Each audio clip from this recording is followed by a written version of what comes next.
Brent Martineau, now along with Paul Dozier. And see, he's smiling today. You know why? He's relieved. Oh, the relief. It's over. The events are over for the year. Well, probably not for the year, but still, 695 boats, record. Weather, a little iffy at times, but got through it. And a big winner, 40-pound kingfish, which if you could dial it up, that's the way you want to dial it up. A small boat, a family fishing right in Mayport. They caught the winner. That's what this tournament's all about. That's what it's all about, buddy. We couldn't have drawn it up much better. Maybe the weatherman could have. All I asked the weatherman to do, Mr. Burris, if you're listening, is tell the truth. Get it right. If it's going to be 3 to 5 foot seas, let's be 3 to 5 foot seas. When they scare the people, and I'm not. Mike Burris didn't scare anybody because he never said this, but there's an app everybody looks at. It's called Windfinder. Okay. And Windfinder was showing 15, 18 knots of wind and 3-4 foot seas, and scared a lot of little guys off, a lot of smaller boats off. Ended up and being, rightfully so, if that's what it's going to be. If that's what it's going to be, it was absolutely glass calm in the morning. It was perfect. The conditions couldn't have been any better. Glassy conditions. Bait everywhere, and so how did you get 695 then, or was that just what entered and not? No. That's 695. I think that there was another few dozen boats that just were in the smaller boats that waited on the weather. That the weather scared them off. I know for a fact. So you could have got over 7. We would have been over 7 for sure. I don't know what we could have been. Hey, we're extremely grateful. It's a new record. It was fantastic. Everybody says, 695 boats, that's awesome. I said, well, the good news is we got 695 boats. The bad news is now we got to figure out how to produce this thing with 695 boats. Yeah, that's a big number. But you produced it well. It was fun to have it on the Action Sports Shacks 24/7 network again on Saturday. And by the way, we're replaying. We shrunk it down to like 3 hours, and we're replaying it tonight at 10 o'clock on the Action Sports Shacks 24/7 network. And we'll continue to do it, so if people missed some of it. But you have a great host for the event. Yeah, Phil, he's something, isn't he? He's fun, man. You gave us a preview of him last week, and he lived up to the billing. He lives up to the billing, man. It's an experience, but it almost has to be. I mean, that'd be a long day without. Well, what's crazy is Phil. I think I told you last week when he got finished up, he had to go right when we finished. Right after he had to go play in a band for 3 hours after that. Yeah, he's the lead singer of his band, but Green with Envy. His name's Phil Green, and his band is Green with Envy, and he might not be the best vocalist in the world, but I can tell you that his crowd leaves entertained. He's got some energy. That's awesome. Hey, so check out what Paul did. He brought some fish dip. We've already jumped into it. Got some wheat thins and fish dip. And this is kingfish that your buddy put into a smoked dip or a fish dip. And I'll tell you what, and I'm not just saying it, because we've had a lot of fish dips. I'm a big fish fan. And sometimes it's I'd say to you, sometimes you can be too smoky on the fish dip, or this is really good. Yeah, kingfish isn't the greatest eating fish. But it's kingfish, really if it's done well and fresh, it's okay when it's fresh. But smoked kingfish dip is what I'd say most of the people look forward to. Everybody has a smoked kingfish dip around here recipe. My good friend Tyler Eichels, Last Call Charters, he made this. He caught the fish in the Old School Saturday, smoked the fish Sunday or Monday, and put the dip together yesterday, I believe, and it's as good a kingfish dip as I've ever had. It's really good. It's fantastic. But, like you said, sometimes almost every fish dip recipe has liquid smoke in it, and a lot of people overdo the liquid smoke. But there's no liquid smoke in this, and it's good. It's got fresh vegetables in it that's all mixed together, and it's excellent. But thank you to Tyler. Yeah. Both he was fishing on the Chatterbox fishing team. They caught a lot of fish, but didn't catch the great big one. But. Yeah, that's 40 pounds wins it. Let's take a look at some of the video, Hamby, if we can, from the event. We got a bunch of video here, so it's just from Saturday and the day. It's a long day, obviously. We saw some of the drone video out early in the morning that you guys had sent. That was kind of cool, and just everybody taking off. You mentioned it was an okay.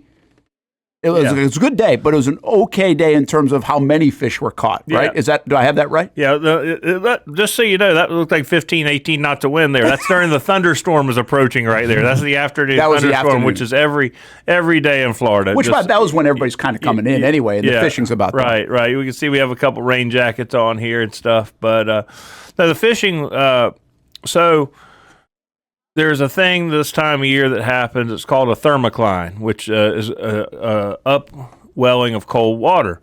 So the water normally this time of year is 82, 83 degrees on the beach along the surf temperature. Just for example, this morning my friend told me that the surf temperature was 72 degrees. So the theory is when the water gets cold, the fish leave and go find warmer water. So most of the fishermen, a lot of the fishermen went north because the water was warmer to the north, the water was colder to the south. And that trend had started developing midweek last week. That's not your son, is it there, Paul? That is my son. I know. Hey, you know why I noticed? Was that why? Because he's wearing those big old glasses. Those glasses. Yes, sir. Anyway, so all the smart guys decided they're going to go north to find the warmer water. Well, the guys that didn't know or didn't care, they went where they've been fishing the last couple of weeks, and the fish bit in the cold water. So the better fishing was in the cooler water down off Flagler and Ponce Inlet, which is surprising to some, surprising to me. But in general, if the bait stays, the fish will stay, and the bait apparently hung in there. So is that the winner right there? That looks like the winner right there. Yep. You see that? That's 40 pounds. See that? That is the winner. Yeah. 40-pounder. That is got her old school. Every junior angler that registered, no additional charge for junior anglers, got a backpack, a nice backpack, and a beach towel, an old school beach towel inside the backpack. So I like to see her with her beach towel to stay out of the rain, and it's awesome. Like I said, you couldn't have drawn it up much better for us.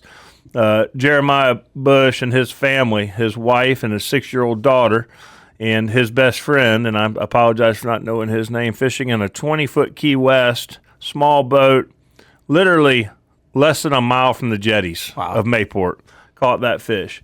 And they took home a yellowfin bay boat, and they won almost $20,000 in cash in the Calcutta. So it was a great day for them. It was a good day for them, but a really good day because, again, we talk about this for a long time, a few years now on our show, or when we have you on, or when we're talking about the Old School Kingfish Shootout. This one makes the tournament great and different, and people like it, is that family can win. This isn't just a big boat event. So when that happens, I can just tell you're like beaming, like, hey, that's kind of what this is all about. Not that, hey, if a big boat's out there and wins, that's fine. It's fair game. But to happen a mile off and all, like, that's exactly everything that's the tournament's all about. But the reason the tournament's as successful as it is because Jeremiah Bush can compete with the big boat. Now the big boat competes too, and the big boat is going to win. They're going to win sometimes, but Jeremiah Bush and the 20-foot Key West has the same opportunity, level playing field, fishing with your family, and that's something I would doubt they'll ever forget. I think, Hamby, Liv caught up with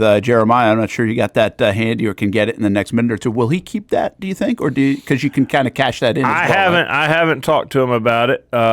Jeremiah, I was on another dock. I kind of went down to the dock to kind of send the boats off and see the boat owners and stuff, and I didn't see him. He brought the boat by truck. You can weigh in this tournament by truck or by boat. So they came in the truck.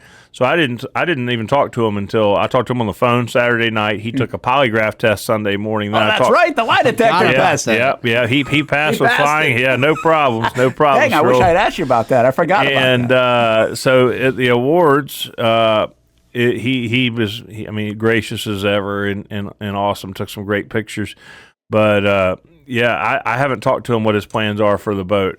I mean, I don't know if he'll sell that boat, sell his current boat, get a little bit bigger boat. I don't know if they'll sell the boat. I don't know if they'll keep the boat. It's an awesome prize, but it's a good opportunity for him. When you heard 40 pounds, did you like, oh, that might win it?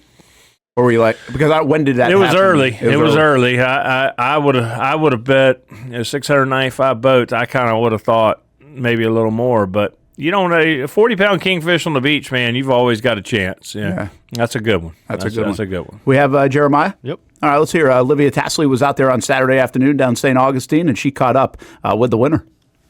We thought it was a shark. He didn't take off at first, and then he made a run, and we had to fight him out of the buoys and ended up getting him in.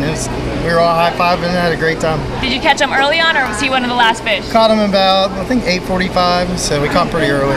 So you caught pretty and stayed out there to make sure there wasn't another big one out there? Yeah, we stayed out for a little while, but we wanted to come back. We were at Mayport, so we wanted to get back and take our time and get here and have plenty of time to weigh it in.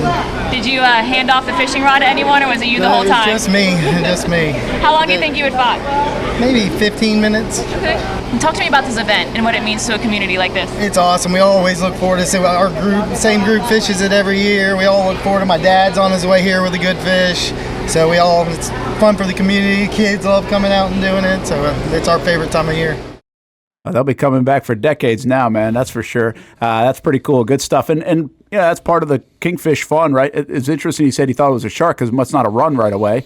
And then once it started running, it was a 15-minute battle. Yeah, he told me that he thought it was a shark, and then it took off pretty good and got near the buoy in the jetty, just outside the jetties. They were fishing in an area called the Chum Hole, and he said that they thought it was going to get them tangled up in the buoy, so they did some good boat driving and got them clear of that. So it's awesome. That's the first time I'd seen that. That was good. Yeah, pretty good Paul, stuff. you did mention to us last week that there's almost a unwritten rule that the longer you stay out, your fish loses weight. Right. So Olivia asked him, how long did you stay out there? Did you try to get another bigger fish just to see if another one was out there? And he was, a little bit, but then you got to make your way in. So what do you think is going through his mind once he catches that one, and how long he wants to stay out? Well, if I caught a 40-pounder and I was in a single engine 20-foot boat and I probably would have done about what he did. I probably would have put him back out, maybe had a cold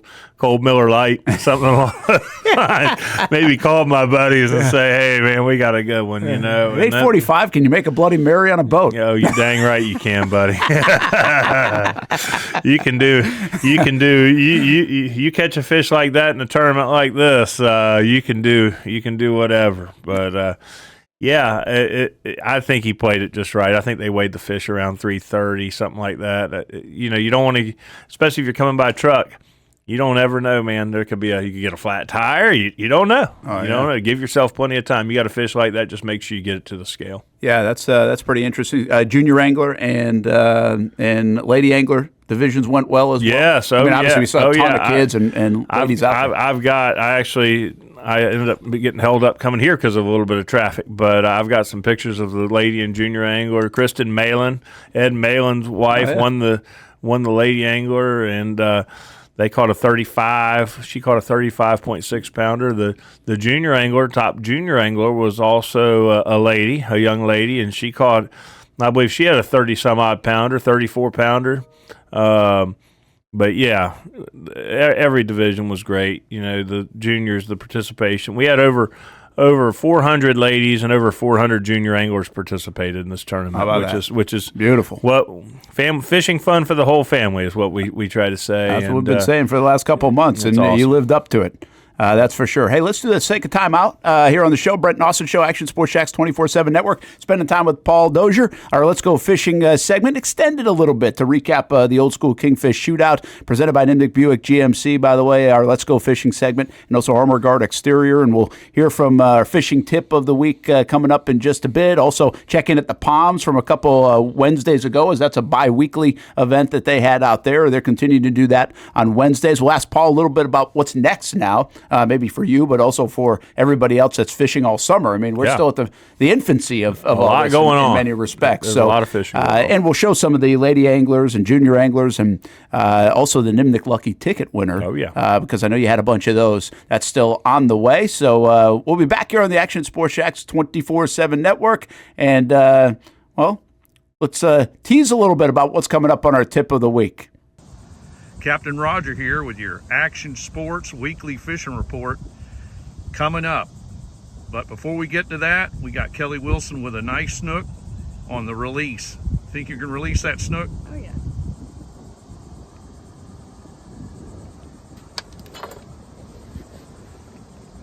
Good job.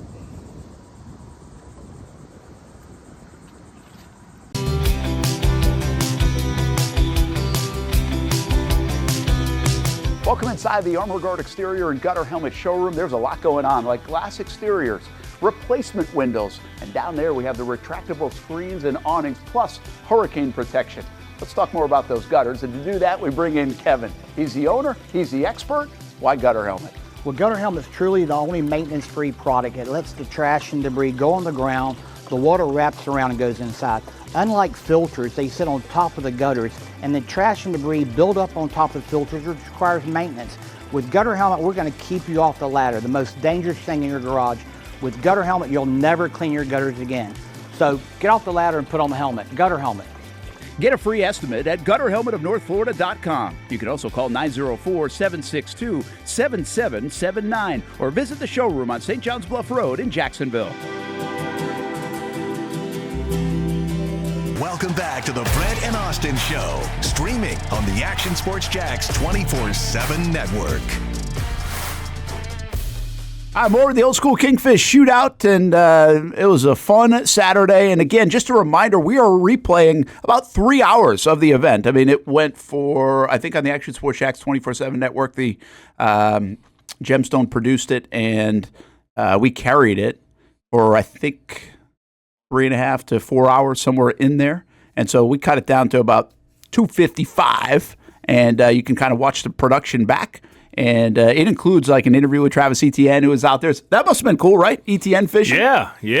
Heck yeah, he fished with a good friend of mine, Captain Drew Castle, and they caught several kingfish. Travis caught a couple himself. So, that was awesome. Yeah, so we will replay that tonight at 10 o'clock on the Action Sports Jax 24/7 network. Simply find it, actionsportsjax.com, and you can watch it back. Action News Jax app. Action News Jax now on your smart TV, so if you're sitting at home later tonight, and I know those fishermen go to bed early, but it's on 10 o'clock tonight replay. And we'll have it on a little bit more even over the next couple of weeks. That's one of the beautiful things about this network is we can replay and you can catch it on your own schedule. I think we already have, or at least will have, an article on actionsportsjax.com, and I believe the entire 3 hours is even attached to that. So if we want to share it with folks that missed any of the broadcast, that's a good way to do it as well. Brent Martineau, Paul Dozier, Let's Go Fishing segment presented by Nimnik Buick GMC and ArmorGuard Exteriors. Jason Hamby along the way, and we were just talking about Etienne. Before I forget about this, and let me know if we got to go down to Jags headquarters for a look in. Should we do that? We go to Etienne. We go to, well, not Etienne. I want to go to actually Travis Hunter. Okay. Because we might get to Etienne, but the Travis Hunter stuff is a little bit new from yesterday. Nobody's heard this. We caught up with him at Dick's Sporting Goods. He was at a Hey Dudes event. And, of course, when you talk to Travis Hunter, you got to talk about fishing, especially since it's the off season. He absolutely loves it. He got the new boat in. He's into the playbook. And it's funny. He's kind of being careful right now. Like, yeah, I really want to go fishing, but don't worry, I'm doing my homework. Like, it's almost like he's saying that. He's going to get his fishing in as well. We even asked him a little bit about Travis Hunter. Here's a part of that conversation from last night. Yeah, you're definitely cooler than what they think. Hey Dudes they feel comfortable. I like just walking around and fishing in them all day, every day, whenever I get the chance to go fishing. Yeah, plus here you're getting shopping for shoes and for fishing stuff. Yes, sir, always. You got the boat. Travis Etienne was in a tournament this past weekend. Did you catch that in the Old School Kingfish Shootout? Did you talk to him about it? Yeah, he came. He just told me right before. He said, I gave up I retired from fishing, but I'm going fishing this weekend. And he came in Monday and told me. So, yeah, I got to catch up with him and talk to him about it. And you guys had a big rookie outing fishing. How'd you do in that? It wasn't the best day for everyone, but I still was able to catch a redfish, so it was good. How much fishing are you going to do from now until the start of the season? Probably not as much because I'm still trying to study and make sure I understand the playbook.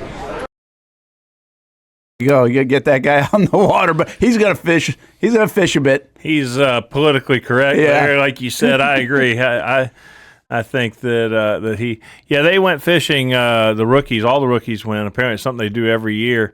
I believe Robert Pollard has a connection down in St. Augustine, and they take the rookies fishing. And apparently right when the tide got right and they were about to start catching them, they had another prior engagement. They had to go in a little early, but Travis did catch a couple of redfish, and everybody just was just very impressed with how nice of a young man he is, and how respectful, and how he took pictures with everybody. And he seems to be the whole package. Let's sure hope so. Yeah, right? they think so too. And but what's interesting to me is just how much he genuinely loves fishing. Like he in our sit down interview that we had, there was a little bit in there too, and I was like, well, where did this come from? Like, who gave? He just basically, him and his, I think he said his cousin would go as a kid. Right. Like this time of year, he would not play ball. Like he wasn't playing. He was fishing. Yeah. And he was like, I'd put football down and go fish, and we'd just go catch bass, and he'd bike up there, and then one day I'd bike up there, and the other, and that's what they did. And he just fell in love with it. And I guess that's what people do. It doesn't matter what age you are, but does it usually happen at a younger age? I was eating up with it at a young age. I think a lot of it has to do with if you go and you have some success. If you. Yeah. We've talked about it around here. A lot of people listening to the show or haven't grown up on the water. Go fishing with a guide. Get a guide. We have a lot of great guides around here, but at least you're going to catch something, because it's very hard just to go buy a boat and go fishing and think you're going to go catch 40-pound kingfish and win the old school. That's just probably not likely, But if you get somebody to take you and show you the rope, show you the proper rigs, the proper tackle, and all that stuff, then you never know. So it's just easier to give you a little head start to do that. All right, I've got something for you on this. I was thinking of it. The best Jaguars fishermen over the years.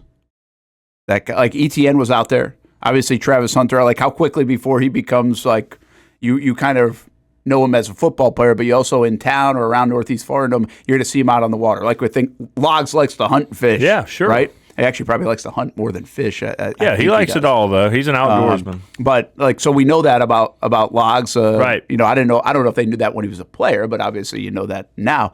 Brandon Linder loved to fish. Like he literally, him and Bortles would drive his boat sometimes to a game day. Linder is last week was in Africa, Cape Verde, Africa. Blue marlin fishing. He caught a blue marlin. If you look at his Instagram, there's video of it. You talk about some rough seas, fishing in tremendously rough seas, catching blue marlin in Africa. They flew. I mean, it's just crazy. There's a gentleman, I've never met the guy, from Jacksonville or St. Augustine that put his boat on a ship and sent it to Africa. That's where some of the biggest blue marlin in the world are caught. And Brandon Linder, another friend of mine named Zach Yarborough, went over there with him. And they caught some. So maybe in the break we'll check out his Instagram so we can get some footage of Linder doing that. Well, so YB400 says, was he a good fit? Yeah, he was and is, and very passionate about it, right? Like I don't know what makes a good fisherman. For me, it's like who's passionate about it, like really loves to get out there. You gotta like it. I mean, it doesn't matter if you take my mother-in-law to a Gator football game. I don't care if they're playing McNeese State or Georgia. She doesn't like it. She's not into it. She goes for the experience. She doesn't care who wins or loses. But you take Lauren to the Gator football game, and you know after the game whether the old Gators have won or lost. How about that? That's it. You know that for sure. What do you guys have coming up next? Now that this is in the rear view, what's out there left for folks that love to fish and now get the itch a little bit from maybe in your event, or like, hey, I got to do this again. Absolutely. I got a lot of summer left, right? Well, there's a lot of summer left. There's a lot of good events coming up. There's Kingfish tournament basically every weekend. This weekend there's a tournament called the Kingbuster 400 that's out of Mayport. It's hosted out of Beach Marine. Good friend of ours, Steve Grant, and his wife Jackie run it. It's a good tournament. Next weekend there's the Ancient City Game Fish Association King Mackerel tournament out of St. Augustine. It's another good tournament. Been around a long, long time. There's a Kingfish tournament every weekend. There's a tournament called the Fired Up Kingfish tournament, which is the day it's July 5th. So that's a beach tournament like ours. So if you got the itch to go on a beach tournament, that's great. Hey, let's go down to Jags headquarters. More on the Let's Go Fishing in just a moment, including our tip of the week. But we're going to sneak you a peek at Jags headquarters and James Gladstone, the Jaguars GM. Maybe he'll do some fishing this offseason. But Olivia Tassley's there and covering the Special Olympics event. And part of this is Special Olympians signing a contract to be a Jaguar for a day. And, they're in the team room right now. They're getting the whole experience. And here's James Gladstone, I think, speaking to them. Congrats and enjoy the rest of the day. Thank you.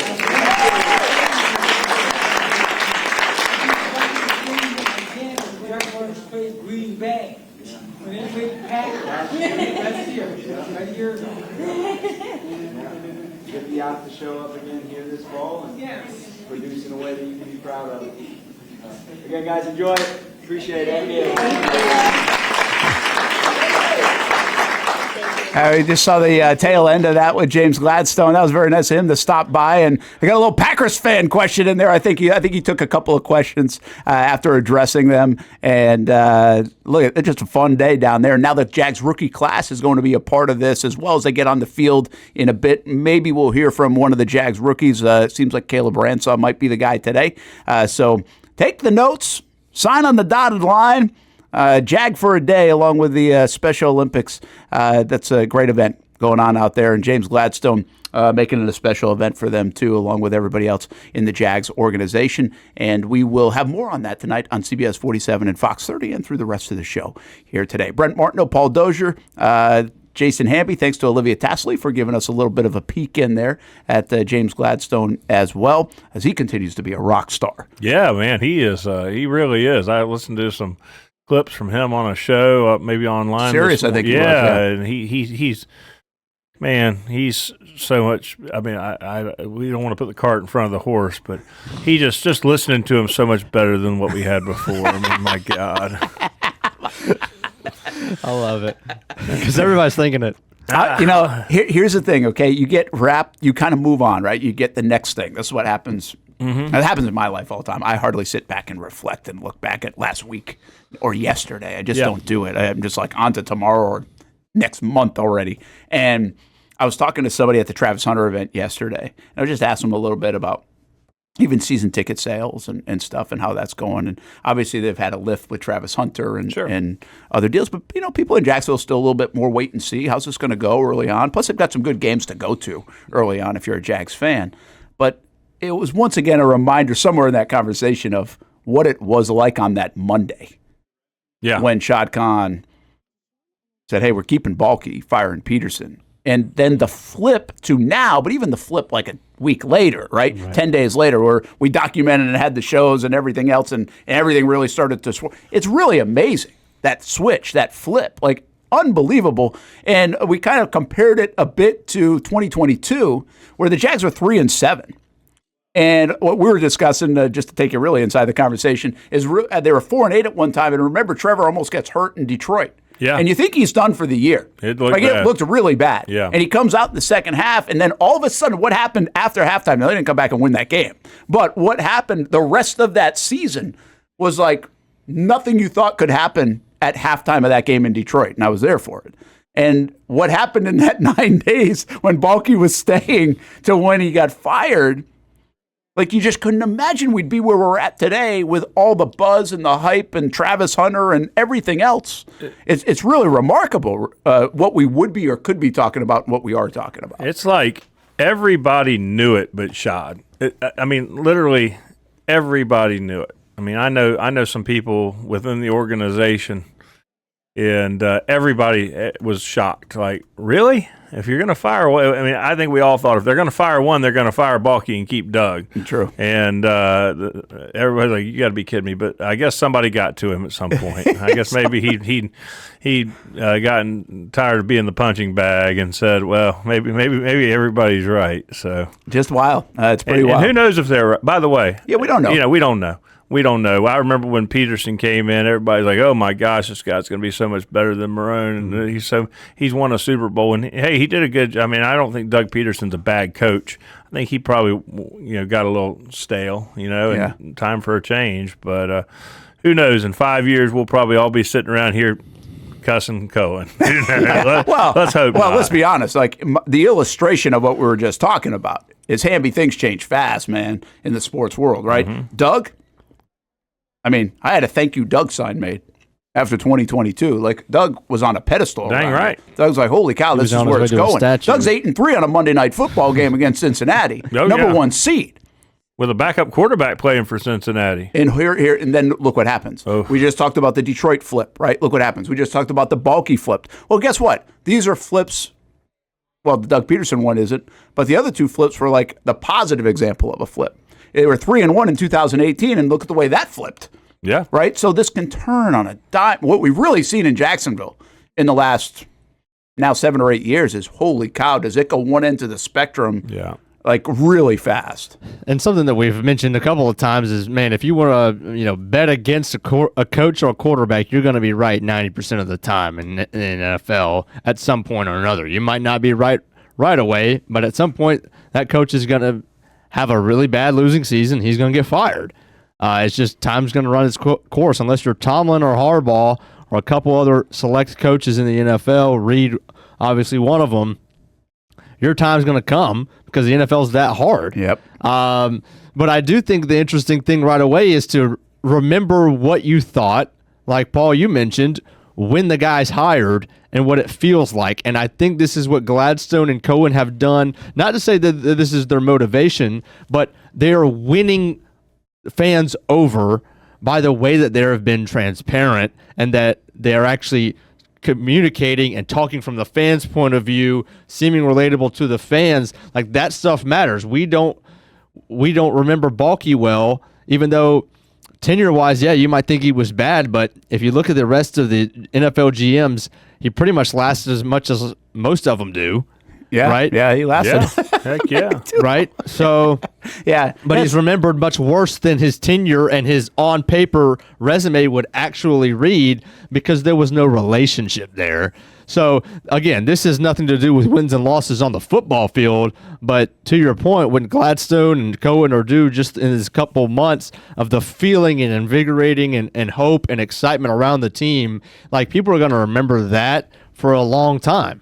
You fire it's why you have your own fishing charter, right? So you don't have to get fired. Well, I don't have a fishing not charter, you, but the most of them, they own them, right? Yeah, that's right. If you're a charter, you're an owner operator. But Lauren can fire me from the tournaments. But other than that, I'm pretty safe. And I don't know what I'd do if she fired me from the tournaments. I definitely will never fire her from the tournaments. I can tell you that. Cause lifetime contract, Lauren. You guys would find out real quick that she does all the work.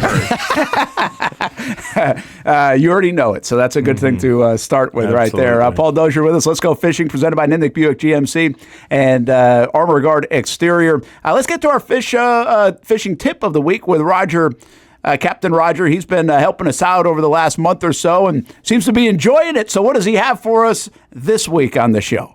Captain Roger here with your Action Sports fishing tip for inshore fishermen. And if you watch the reports, I've been talking about shrimp. Shrimp seem to be the main forage. It looks like we're going to have a banner year for shrimp into the summer. And that makes you want to really match the hatch with lures, especially lures. Now, if you're throwing live bait, buy you some live shrimp. Keep them alive as best you can. If you keep them overnight, try to keep that water cool so they'll be active and frisky the next day while you're fishing. But for you artificial guys, this has always been a great color, that dark root beer gold for shrimp. It just mimics a shrimp. This is kind of a flap tail, but it looks like it doesn't have a lie action, but when you twitch it, it does. Some of your tsunami lure, shrimps, DOA's been around forever. Even a bucktail. I have some bucktails right here. And those bucktails, I like to take a piece of fish bites. And of course, on the fish bites, they just happen to have a shrimp flavor. So everything's about shrimp. And that is your Action Sports fishing tip for inshore anglers this week. See you next week. All right, Captain Roger, shrimp have been the conversation the last couple of weeks out on the river. You're going to have to contest with Captain Roger out on the river if you're going out there. Yeah, Captain Roger's right. And we talked about it last week. The shrimp showed up. We had those pictures of Bradley out with my Tyler, who made this fish tip. Those pictures we had last week, that was the guy that took Bradley fishing that made this tip. Okay, cool. But he told us they caught shrimp, and they caught all these fish on the shrimp that they caught. So the next couple months in the river he's exactly right. The shrimp run starts. You can make your own bait. You can catch your own bait and then go fish around the docks and stuff, and everything likes a shrimp. So what do we switch to here after kingfish? Well, there's all sorts of fishing going on right now. The bottom fishing offshore, they're catching a ton of mangrove snapper out there, like the full moon was last week, and I'm talking about these guys are going out in the evenings and fishing in the nighttime and catching 80 or 90 of these nice snappers. Holy cow. Yeah, pretty good fishing. And offshore from that, this time of year, there's occasional dolphin, mahi, kingfish on the wrecks. They're catching some African pompano, some cobia, the colder water we spoke of earlier. When you get that little bit of cooler water, you get cobia inshore, and that's an excellent eating good fish. Yeah, very good fish. Fishing's good all summer here. Fishing's good 365 days a year. You can catch something in Jacksonville, Florida, year round. So that's always a nice thing. Hey, Paul, you mentioned a million different fish. Is anybody going to catch an Opa fish this summer? That's what I wanted. Yeah. I'd never heard of an Opa fish until this. Did you see this story? I haven't seen the story, but I saw a story of one getting caught. I saw one on Facebook this morning, I think. Well, that's probably it then. It's down in Fort Lauderdale, I think is where the story was. And a 148-pound Opa fish. Yep. And they say that, Paul, this is the only fully warm-blooded fish that exists. I don't even know what that means. Yeah, I don't know either, but that's a yellow. Well, it sounds unique to me. That's a yellowfin boat, I can tell you that. Nice yellowfin there caught it on, but look at that thing. I want to say I've eaten. They catch them up north more, I'm going to say. That thing's thick. And I've tried Opa before, and it was excellent. I mean, I remember seeing the video of this thing, and they caught this fish, and the captain got a Bass Pro Shops hat there. There we go. Give me a freaking break.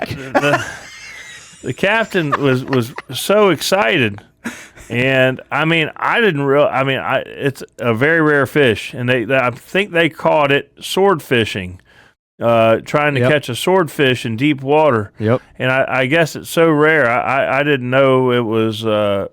It's obviously an awesome fish, but I didn't know it was that big of a deal, really. But now that you mentioned it, I don't know that I've ever heard of one caught in Florida. Yeah, so I guess I had seen the story we did last night on the news. We actually had it. I was like, oh, we're going to put that on. Let's go fishing today. Yeah. And the woman who I think got credit with catching it, she said it's been like a dream of hers to catch one. But yeah, she just never thought it would. Never thought it would happen. Right. So it was like, it's a beautiful fish. Yeah, that's pretty. It doesn't look like a fish that would weigh 148 pounds, even when you show that first picture. Yeah. It looks so thin. Right. But my goodness, that thing's got some ruggedness to it, I guess, at 148 pounds. That's a big sucker. All right, hey, speaking of winning like a lottery there with an Opa fish, how about the Nimnik winner for the Lucky Fish? Lucky ticket. Yeah. And basically, so what happens here for this is, and you guys do this in all your events, I think, right? Nimnik's been a good sponsor of this. Yeah. But if you catch a fish, you enter into this. It doesn't have to be a 40-pounder. It can be a whatever pounder. Easy as and that. You got to take a picture. Yeah. So they weighed 206 boats, got more than 400 kingfish pictures for the Nimnik Lucky ticket, and then it's just a draw. Right, just becomes a raffle. It's a random drawing, yeah. And this gentleman was there. You have to be present to win. He caught a 16-pound kingfish and won 10 grand. How about that? Which is pretty cool. Yeah, that's exciting. That's exciting. That's a great thing. I like that you guys do that. That's a neat concept. It's interesting. We've done this now for a few years, and you get the guy. This guy was kind of a mild-mannered, quiet type fella, and he was kind of like, "Yeah, I got it." And last year we had a gentleman win, and he did cartwheels up to the stage. Was this the first ticket you pulled? This was the first ticket we pulled. Yes, sir. Yes, sir. I said, all right, I don't know. I don't recognize this name, boat number 50. And I hear, yep. I think the name of it, so hopefully I have it right, Matthias Kennernecht. Yes, is hopefully the correct way to say it. I'm not going to ask you to spell it. No. Matthias Kennernecht, that's pretty cool. Good way to do it. You know what I think of when you guys have all these good ideas? I'm just trying to see what I could steal that would translate into our Dream 18 golf tournament coming up in September. Yeah. So I'm trying to think hey, what kind of lucky ticket type of deal can I do in a golf tournament? Like the fish makes a lot of sense. If you make a par. No, it's like, what's the best golf ball you found in the woods? Like, I don't know. Like, everybody that makes a par gets their name in a hat. Listen, we get enough cheating. Okay. All right. We're not doing the polygraph test. Okay. We won't be doing that. Yeah. So here we got some other pictures. Yeah. So I just sent this to Hamby. This was caught yesterday, I believe. This is an African pompano. Oh, wow. And it was caught off St. Augustine. The Bait Shack in St. Augustine is one of the sponsors of our tournament. That's a 40-pound African pompano. And if I'm reading this correct, and I'm looking right now, I believe this could be a new woman's world record. Really? Caught on 20-pound test. She caught it on 20-pound test out of St. Augustine yesterday. Let me see if I can get her. Her name's Yvonne Norman. And, 9 Mile Reef. These fish are not uncommon around here. They're not common either, but this time of year you catch them out usually about 40 miles offshore and 100 feet of water or deeper. This fish was caught about 9 miles off the beach in about 60 feet of water, which is uncommon. But like I was mentioning earlier, when you get this cold water upwellings, weird stuff happens. It just seems to change. You get different kind of fish in different areas.